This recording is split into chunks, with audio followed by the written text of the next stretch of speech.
Hola, ¿qué tal? Soy Jordi Mercader del Instituto Català de Musicoterapia. Para hacer la siguiente actividad vamos a necesitar un pañuelo. Puede ser un pañuelo de ropa, un pañuelo de papel o si no tenemos ninguno, nos lo imaginamos, el pañuelo invisible.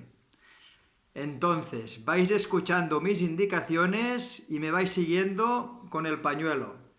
Empieza así, el pañuelo para abajo, abajo el pañuelo para arriba, arriba, el pañuelo para abajo, abajo, el pañuelo para arriba. Y ahora de un lado a otro, carrascal, carrascal, qué bonita serenata. Carrascal, carrascal, que me estás dando la lata. El pañuelo para abajo, el pañuelo para abajo, el pañuelo para abajo, el pañuelo para arriba.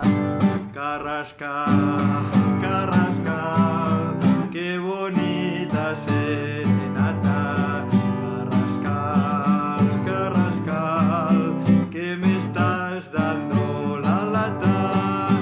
El pañuelo para un lado, el pañuelo para el otro, el pañuelo para abajo, el pañuelo para arriba.